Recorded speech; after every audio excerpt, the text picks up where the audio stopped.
buddies, welcome back to my channel and welcome to you.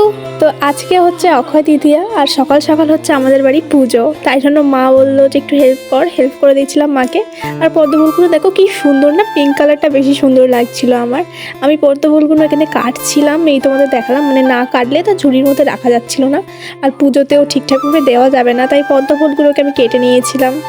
আর এখানে সমস্ত পুজোর যে জিনিসপত্রগুলো লাগবে সব অ্যারেঞ্জ করা হয়ে গেছে। আর ওই যে ফলের থালাটা দেখলে ওটা আমিই সাজিয়ে দিয়েছিলাম, মানে তেমন তো কিছু সাজাতে হবে না, জাস্ট সাইডে সাইডে এরকম রেখে দিয়েছিলাম। আর এই হচ্ছে আজকে আমাদের লক্ষ্মী গণেশ, আমাদের বড় লক্ষ্মী গণেশও আছে, শুধু নিচে পুজো দেবো বলে এই ছোটো লক্ষ্মী গণেশগুলো নিয়ে পুজো দিচ্ছিল। ঘুম থেকে উঠে সঙ্গে সঙ্গে ভিডিও বানাচ্ছিলাম, তাই মুখের অবস্থাটা দেখো। আর কালকে আমরা সব পুজোর জিনিসপত্র আমি আর মাকে কিনে এনেছিলাম। এখন আমি যাচ্ছিলাম বাটি খুঁজতে, আর একটু পরেই আমার মুখটা তোমরা দেখতে হবে এখন যে আমার মুখের কী অবস্থা। মানে আমি বাটি খুঁজে পাচ্ছিলাম না, জিজ্ঞেস করছিলাম কোথায় বাটি কোথায় বাটি। তারপর আমি বাটি খুঁজে পেলাম লাস্ট পর্যন্ত। এই বাটির মধ্যে আমার মা আতপ চাল ঢালবে, আর এই আতপ চালটাকে আমাকে ধুতে যেতে হবে। আবার গাইস, আমার পুজোর ব্যাপারে কোনো আইডিয়া নেই, আমাকে মা যেমনভাবে বলছিল আমি তেমনভাবে কাজ করে দিচ্ছিলাম। এইখানে আমি আতপ চালটা ধুচ্ছিলাম আর কীরকম নাটক করে দেখো গাইস, জলটা দিলাম, তারপরে ভালো করে চালটাকে ধুয়ে নিলাম। আর আতপ চালের যে সুন্দর একটা কি সুন্দর গন্ধ বেরোচ্ছিলো, মানে আমি বোঝাতে পারবো না, মনে হচ্ছিলো কাঁচা আতপ চালটাই আমি খেয়ে দিই, কিন্তু পুজোর জিনিস মাপে আছে তাই খাওয়া তো যাবে না। চাল আমার ধোয়া হয়ে গেছে, এইবার আমি এই চালের মধ্যে ঘি মেশাবো। মা বললো যে ঘিটা মেশা, অ্যাকচুয়ালি আমি জানি না যে কেন এগুলো করতে হয়, আমি তোমাদের আগেই বললাম আমি পুজোর ব্যাপারে কিছুই জানি না, ওই জন্য মা বললো যে ঘি মেশাতে, ওই জন্য ঘিটা ভালো করে মিক্স করে দিলাম। তারপরে বললো যে একটা থালার মধ্যে ভাগ ভাগ করে রাখতে, এরকম 4টে বা 3টে বা 9টা, মানে যতটা তোমার চাল অ্যাকচুয়ালি থাকবে ততটা। তো আমি 9টা ভাগ করেছিলাম, তোমরা একটু পরে দেখতেই পাবে। আর এখানে আমার পায়ে না চাল পড়ে গেছিলো, আমি বললাম তুলবো, বলে না ওই পায়ের চাল আর তুলতে হবে না, ওই জন্য আমি আর তুলে বাটিতে দিইনি। তো এইবারে আমি এই চালগুলোকে না ভাগ করব, তোমাদেরকে দেখালাম আর পড়ে গেল, মানে এতটা সুন্দরভাবে আমি কাজ করি। তো এখানে আমি সুন্দর করে এবার চালগুলোকে ভাগ করে দেবো। প্রথমে বলেছিল যে 5টা ভাগ কর, তারপর ওর মধ্যে চালটা একটু বেশি ছিল, তাই জন্য বললো যে না 9টা ভাগ করে দে। তাই সুন্দর করে আমি চারিদিকে 9টা ভাগ করে দিলাম। আর চালের মধ্যে একে তো ঘি দেওয়া আছে, প্লাস আতপ চাল, এত সুন্দর একটা মানে গন্ধ উঠছিল, একটা ফ্রেগ্রেন্স আসছিল না, যে মনে হচ্ছিলো চালগুলোকে খেয়েই নিই, মানে আমি নিজেকে সামলাতে পারছিলাম না। কিন্তু কি করবো, পুজোর জিনিস খাওয়া তো যাবে না, এমনিও মাপা চাল নাকি খেতে নেই আমি শুনেছি। আর এইটাই হচ্ছে আমি ভাগ করে রেখেছিলাম, তারপরে আবার মা সুন্দর করে দিয়েছিল। আর এখানে বাবা বলছিল আমাকে একটু ভিডিওতে নে, তাই আমি ভিডিওতে নিলাম। তো এখানে এই যে পানের থালাটা দেখছো, এটা আমার মা সাজিয়েছে, আর ওই যে সামনে ওই পদ্ম ফুলগুলো ঠাকুরের কাছে মা দিয়ে দিচ্ছে। এখন আমি এখানে ধুনো গুঁড়ো করব, মা বললো ধুনোটা গুঁড়ো করতে, আর ধুনো নাকি শাঁখ দিয়ে গুঁড়ো করতে হয়, আমি জানি না অ্যাকচুয়ালি। তো যাই হোক, যেভাবে আমাকে বলছিল আমি ঠিক সেভাবেই কাজ করছিলাম। এই যে ধুনোগুলো, এবার এগুলো গুঁড়ো করব। আর ধুনোর মধ্যেও একটা যেন গন্ধ, আমার সব কিছুর গন্ধ ভালো লাগে, মানে এইসব জিনিসের যে বৃষ্টির পর যেই মাটির গন্ধটা ওঠে, এই গন্ধটা, পেট্রোলের গন্ধ প্লাস আতপ চালের গন্ধ, ধুনোর গন্ধ, আমার এই গন্ধগুলো না খুব ভালো লাগে। তো এই যে এই ধুনুচিটায় মা আগুন ধরাবে, আগুন ধরা মানে চালাবে, আমি ধুনুচি ধরাতে পারি না, ওই জন্য মাই ওটা ধরিয়ে দেবে। আর অ্যাকচুয়ালি গাইস বলে না যে কাজ না থাকলে, কন্টেন্টের অভাব থাকলে মানুষ এইরকম ব্যবহারই করে, আমি যেমন এখন করছি। তো ওগুলোকে ইগনোর করো। আর তারপরে এখানে আমি লক্ষ্মীর পাঁচালি নিয়ে চলে এসেছি, কারণ এখানে পুষ্পাঞ্জলি মন্ত্র লেখা আছে, তোমাদেরকে দেখালাম। মা বললো তুই বলে যা, আমি শুনে বলে যাবো, ওই জন্য ছোট্ট করে আমি এখানে পুষ্পাঞ্জলিগুলো বলছি না, মাত্র 2 লাইনই ছিল। গাইস দেখো আমার কেমন ব্রাহ্মণ লাগছে না, আর আমার তখন ফিলিংসটা সেরকমই আসছিলো। আমি না কোনোদিন এরকম করিনি, মানে এরকম লক্ষ্মীর পাঁচালি পড়িনি বা পুষ্পাঞ্জলি মন্ত্রতন্ত্র আমি এগুলো পড়িনি, কারণ আমি মানে ভাবি যে এত বড় জিনিস পড়তে টাইম লাগে, বাট ওটা ভাবাটা একদমই উচিত না। ওই জন্য তো মাথায় মারছিলাম আমি যে আমি কেন পারিনি এগুলো, কেন পারি না, মাথায় মেনে নিলাম আমি একটু ভালো করে। তারপরে একটু পেজগুলো উল্টে দেখলাম, ভাবলাম না এগুলো আমার কাজ না, আমার দ্বারাই মনে হয় হবে না এগুলো। বাট যাই হোক গাইস, তোমরা একদম আমার মতো একদম হবে না, অলস।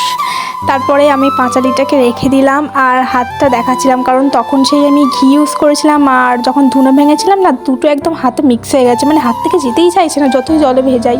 তারপরে আমার মা এখানে মন্ত্র পড়ছিল।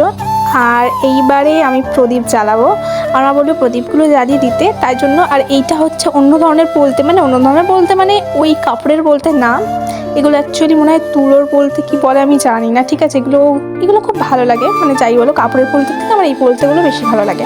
তারপর আমি ঘি দিয়ে ভাবলাম প্রদীপগুলো জ্বালাই, মানে আমি ভাবিনি, মা বললো যে ঘি দিয়ে জ্বালাতে, ওই জন্য আমি ঘি ইউজ করছি প্রদীপ জ্বালানোর জন্য। আর এই যে পঞ্চপ্রদীপটা কিন্তু মেন গাইস, ফার্স্টে আমি পঞ্চপ্রদীপটাকেই জ্বালাবো, তাই জন্য ঘিটা ঢেলে নিচ্ছিলাম। ওই একটা দিয়ার মধ্যে না 5টা হচ্ছে কি তোমার বলতে রাখা আছে, ওই জন্য আমি একটা দিয়ার মধ্যেই মিক্স করছিলাম। তারপর ভালো করে মিক্স করে নিলাম একটু বেশিক্ষণ ধরে। আর যেহেতু ঘি দিচ্ছি তাই ভালো করে জ্বলবেও।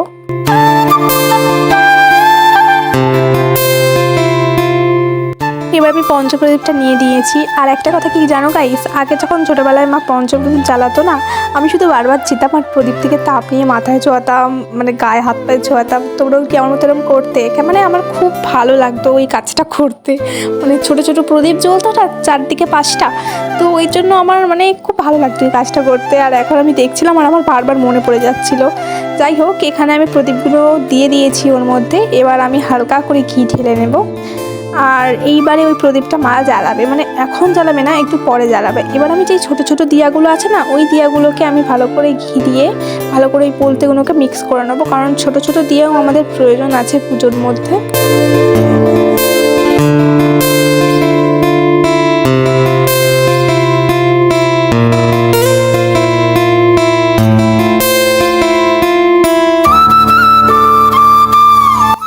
এই যে এখানে আমার ধুনোটাকে ধরে নিয়েছে। এবার আমি ভালো করে ধুনোটাকে নাড়াচাড়া করছি, যাতে ভালো করে আগুনটা পুরো ধুনোর মধ্যে গায়ে লেগে যায়। ওতে কি হবে, ভালো করে ধুনোটা জ্বলবে।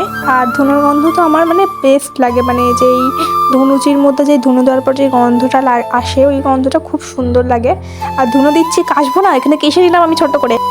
আর এরপরে কিন্তু বাবা ঠাকুরমশাইও নিয়ে এসেছিলো, মানে ওটা আমরা জানতাম না যে ঠাকুরমশাই আসবে পুজো দেওয়ার জন্য। কারণ এই যে পুজোটা মা দিচ্ছে, এইটার জন্য অনেকদিন আগে থেকেই বলে রাখতে হয় ঠাকুরমশাইদের পুজো দেবো, কারণ এই দিনে আরও অনেকে পুজো দেয়।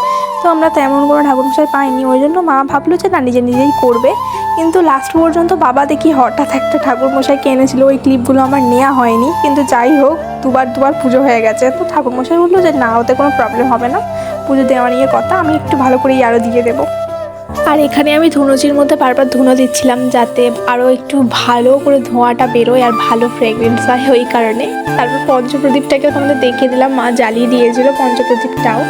এখানে আমি ধুনুচি নিয়ে ঘোরাচ্ছিলাম। আর এরপরে কিন্তু আমি সারা ঘরেও ধুনুচির ধোঁয়া দিয়ে এসেছিলাম, কারণ ওটা দিতে হয়। শুধু আমি ওই ক্লিপগুলো নিইনি, কারণ আমার ফোনে তখন চার্জও ছিল না যখন আমি এই ভিডিওটা বানাচ্ছি। আমি জানি না কেন কদিন ধরে এরকম হচ্ছে, রাতের বেলায় 100% চার্জ রেখে ঘুমাচ্ছি, কিন্তু সকালে উঠে 25 কি 20 এরকম হয়ে যাচ্ছে। যাই হোক, তারপরে দেখলাম আমি এরকম ধূপগুলো, এই ধূপটা খুব সুন্দর লাগলো, মানে ইউনিক একটা ধূপ, তাই তোমাদেরকে দেখালাম। আর একটু পরে তোমাদের দেখাচ্ছি যে জ্বলার পর কীরকম। সাইজটা কিন্তু ছোট, কিন্তু খুবই ইউনিক, আর এর ফ্রেগরেন্সটাও খুব সুন্দর ছিল। তো এবার তোমাদের দেখাচ্ছি এই ধূপটা, এই যে এইরকমভাবে জ্বলছিল। আর ছোট হলে কি হবে, এর মানে কাজটাই বড়, মানে ছোটা প্যাকেট বা রাধা পাখা, এরকম একটা ব্যাপার। আমার চোখ থেকে জল চলে আসছিল ধুনোর এতে, গাইস এতে মানে ধুনোর গন্ধতে, নেভার মাইন্ড।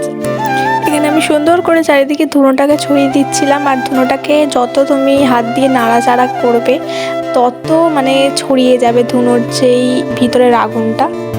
আর আশা করি আজকের ভিডিওটা তোমাদের ভালো লেগেছে। তো সবাই ভালো থেকো, সুস্থ থেকো, বাই বাই।